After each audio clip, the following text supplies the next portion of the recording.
just go ahead now. When there's diamonds in his pockets, and that's some bread now. This one said it won't. Benvenuti in una nuova puntata della TV dei ragazzi. Vediamo il sommario di oggi. Incontriamo l'autore Guido Sgardoli. Il camminamento di Ronda a Cittadella. Mirko Chemello ci parla del running. Il libro della settimana. I laboratori creativi alla scuola del 25 aprile. L'autore Guido Sgardoli ha incontrato i ragazzi delle scuole medie di Bassano. Dragon Boy narra delle vicende che gli sono realmente accadute nella sua infanzia? Allora, non sono accadute a me, però come spesso accade quando si scrive un libro, c'è una parte reale, di ispirazione reale, una parte fantastica. Quindi diciamo che ho conosciuto un ragazzo che era un po' come il protagonista di Dragon Boy, poi però quello che succede nella storia l'ho inventato. Quale libro preferisce fra quelli che ha scritto? Sai, come mi fanno spesso questa domanda, è come chiedere a un papà che ha tanti figli qual è il figlio preferito. È un po' difficile rispondere, quindi ogni libro per me è il mio preferito perché c'è dentro qualche cosa di me, una parte della mia vita, un lavoro che ho fatto, quindi è una domanda alla quale non riesco mai a rispondere compiutamente. Perché ha scelto un protagonista disabile? Non ho scelto un protagonista disabile. Max in realtà è un ragazzo che ha tantissimo coraggio, più di quello che avevo io quando avevo la sua età. Coraggio nell'affrontare la vita di tutti i giorni, che è piena di problemi, di sfide, di montagne da superare, e lui è semplicemente un ragazzo che ha tante montagne da scalare, però è attrezzato per scalarle bene. Perché ha scelto proprio il fumetto di Dragon Boy?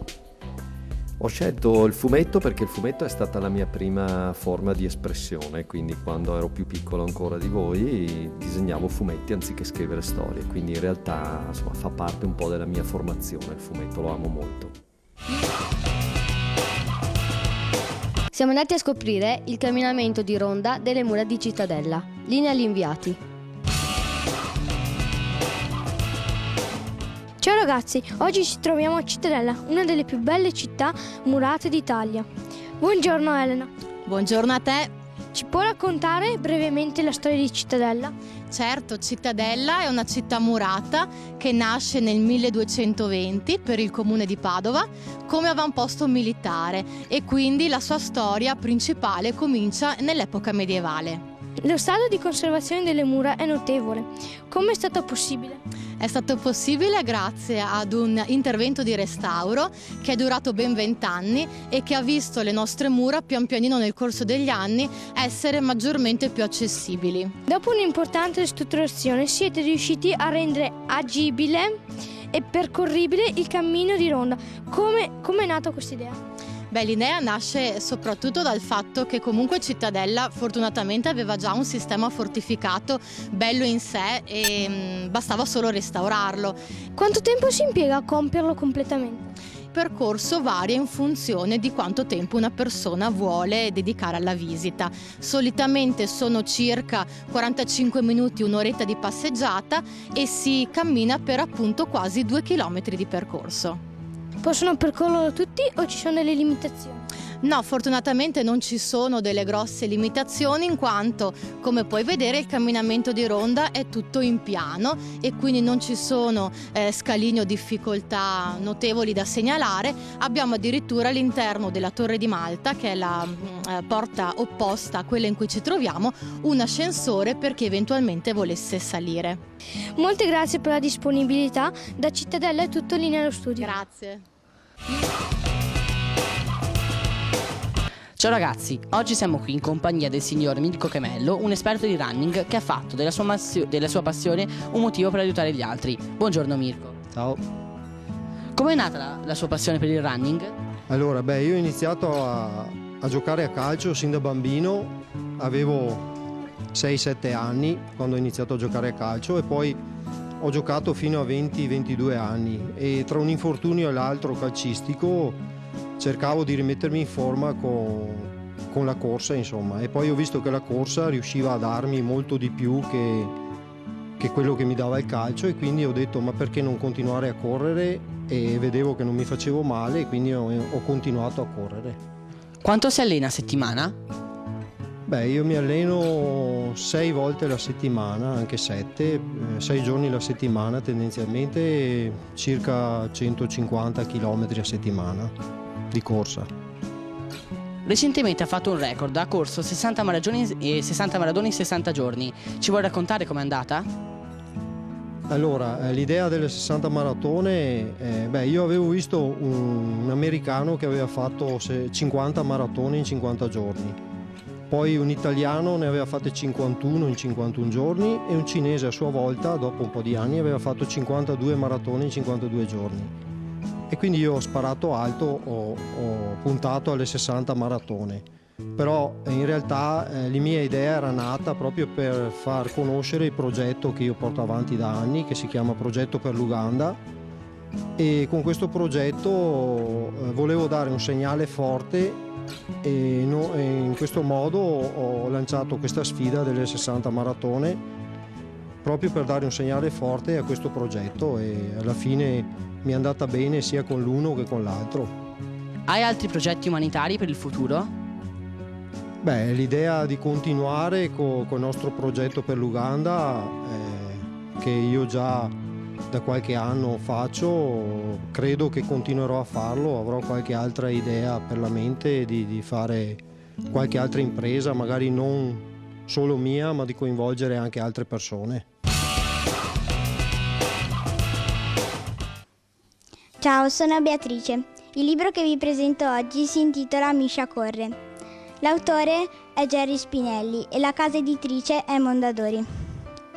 La storia si svolge nella Polonia, invasa dai nazisti nel 1939, precisamente a Varsavia, durante l'occupazione tedesca. Miscia è un bambino di circa 8 anni, zingaro, analfabeta, piccolo e magro, non sa nulla del bene e del male. È velocissimo nella corsa e per vivere ruba. Si unisce a un gruppo di ragazzini ebrei un po' più grandi di lui, che come lui sono soli e che per sopravvivere si dedicano con naturalezza e allegria al furto di generi alimentari. Straordinarie avventure si succedono, tragiche e allegre. Il grande merito dell'autore Gerry Spinelli è di riuscire a descrivere avvenimenti ed emozioni come se fosse Miscia, un ragazzo di 8 anni. Non vi racconto le numerose vicende per non privarvi del piacere della scoperta, ma vi segnalo tutta la parte che descrive l'incontro di Miscia con Janina e la sua famiglia confinata nel ghetto. Da qui Miscia esce ogni notte con coraggio e naturalezza, a volte insieme a Janina, per andare a prendere cibo nella Varsavia occupata, sfuggendo agli stivaloni e ai loro servi della polizia polacca. Il finale è straziante, ma per capirlo bisogna aver letto il libro, che ha uno stile rapido, coinvolgente e moderno. Scopriamo insieme ai bambini della scuola del 25 aprile i loro laboratori creativi.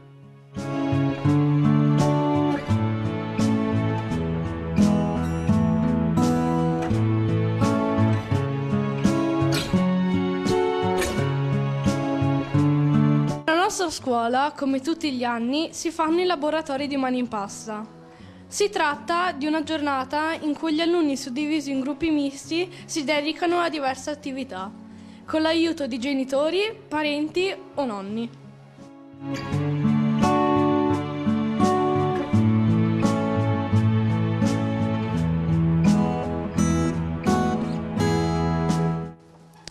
È una bella giornata in cui trascorriamo tutti insieme, facciamo nuovi legami, conosciamo bene gli altri bambini, anche le altre maestre, e possiamo sbiazzarrire la nostra fantasia in questa giornata che è una delle più belle dell'anno.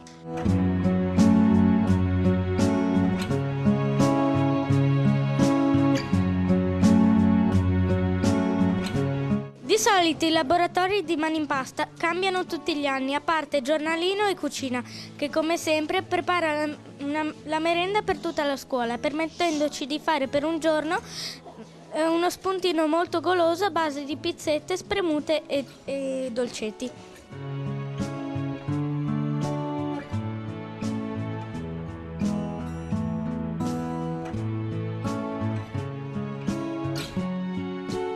Quest'anno il tema di Mani in Pasta è in viaggio tra il passato e il presente, con la partecipazione del gruppo Arti per Via, un'associazione di volontariato che ci ripropone i lavori di una volta, come la lavatura dei panni e l'impagliatura delle sedie con gli scartossi delle pannocchie.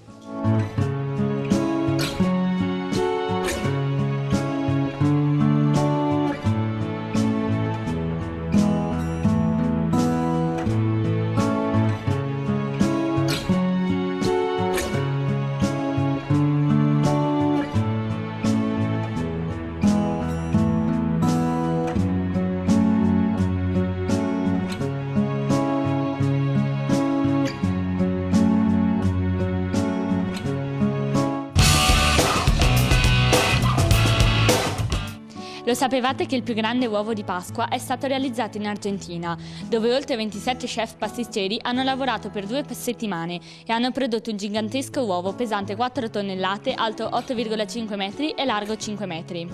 Curiosi di sapere quale sia l'uovo di Pasqua più costoso al mondo? Quello di Fabergé. Stiamo parlando del famosissimo uovo in oro, pietre preziose e materiali pregiati. La ricca tradizione dell'uovo decorato è dovuta all'orafo Fabergé, che nel 1883 ricevette dallo zar il compito di preparare un dono speciale per la zarina Maria. L'orafo creò per l'occasione il primo uovo Fabergé, un uovo di platino smaltato di bianco, contenente un ulteriore uovo creato in oro, il quale conteneva a sua volta 2 doni, una riproduzione della corona imperiale ed un pulcino d'oro. La fama che ebbe il primo uovo di Fabergé contribuì anche a diffondere la tradizione del dono all'interno dell'uovo. In tempi più recenti l'uovo di Pasqua maggiormente celebre e diffuso è il classico uovo di cioccolato, che ha conosciuto largo successo nell'ultimo secolo. Bene, per oggi è tutto. Ci vediamo domenica prossima alle 14:30, sempre qui su Rete Veneta. Le puntate possono essere riviste sul sito di Rete Veneta, seguiteci anche su Facebook. Se avete idee o curiosità, scriveteci alle mail che vedete. Ciao!